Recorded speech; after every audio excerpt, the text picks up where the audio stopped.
3 Februari 2023 dari Wisma Medis Kota Besar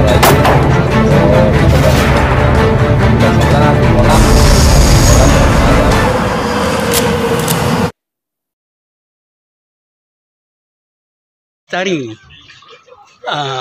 Bestari Yusak Saleh sebagai Ketua Kepala Dinas PUPR Kota Palembang. Bagaimana Kak untuk menelisir fenomena dari tahun ke tahunan, bulan-bulan fenomena alam ini Kak, untuk menanggulangi fenomena klasik tentang banjir ini Kak? Ya, hari ini saya ajak guru besar dari Unsri, Profesor Momon, dan kami melihat bahwa ini ada fenomena alam. Fenomena alam. Berulang setiap tahun, bahkan ini yang terbesar. 5 tahunan. Dan saya tanya dengan warga di sini bahwa ini setiap tahun ada pasang seperti ini, tapi ini adalah yang terbesar. Jadi makanya saya ajak dari akademisi Profesor Momon. Iya Kak. Apa yang akan kita lakukan, apa masalahnya. Jadi Pak Wanci sudah banyak bicara dengan beliau. Beliau sudah menjelaskan secara panjang lebar penyebabnya pasang dari laut, juga adanya tekanan dari hulu karena akibat banjir di hulu yang akhirnya di bawah masuk ke Palembang. Dan untuk warga sini, ini dulu pun sebenarnya tempat kita berdiri ini adalah tahun 90 adalah sungai yang dulu ponton pun bisa lewat di sini. Ponton pun bisa lewat. Membangun rumah yang di depan kita. Iya Kak.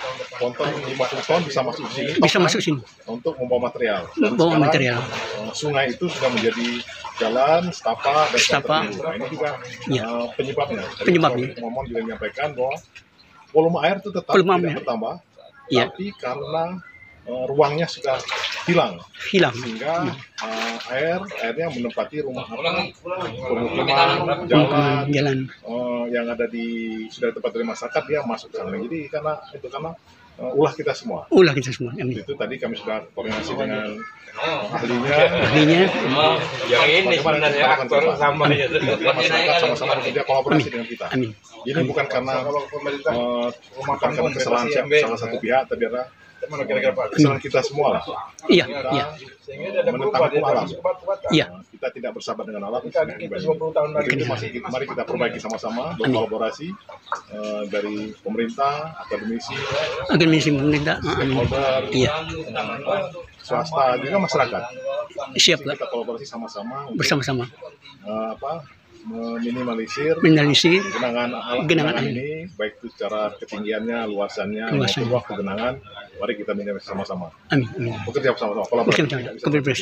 Terima kasih. Kita lihat ini tadi kita masuk masih kering. Sejam yang lalu sekarang sudah masuk. Ini akan tinggi sekali. Iya. Bahkan pasangnya akan tinggi. Iya. Terima kasih Kak Bestari Yusak Saleh, Kepala Dinas PUR Kota Palembang. Wassalamualaikum warahmatullahi wabarakatuh. Tempat berempat warga naik Pak samping situ.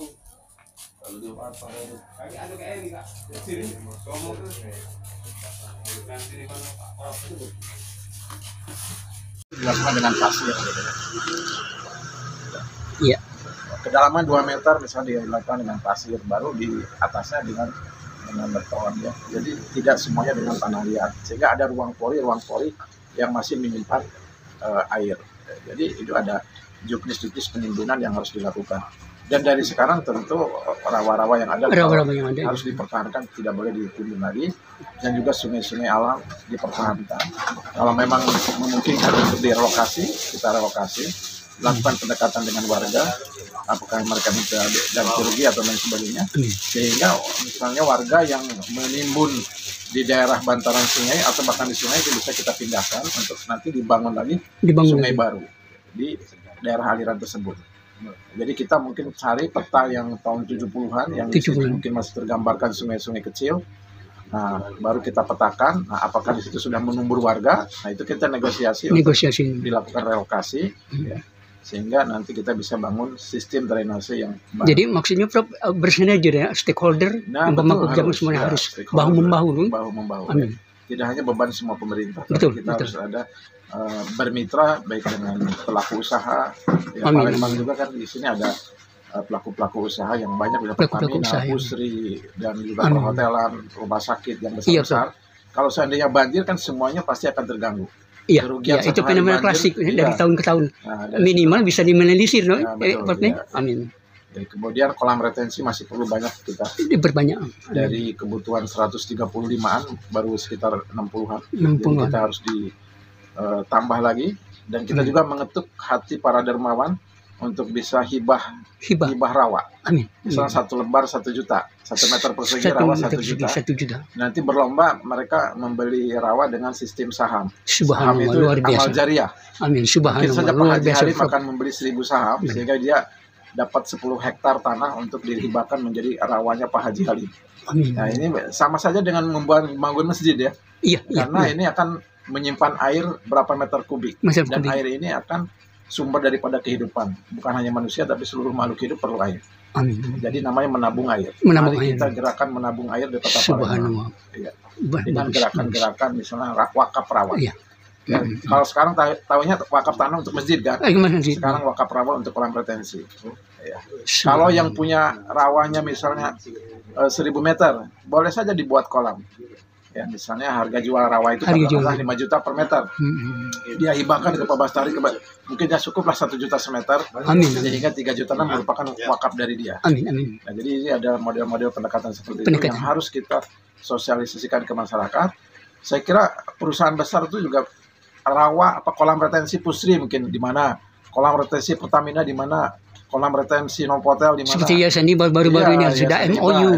Ya, Sadiba salah satu Sudah sudah penanggulangan. memberikan contoh baik. Nah, kita mengetuk juga misalnya Siloam punya itikat baik Itikat untuk baik. mewakafkan juga.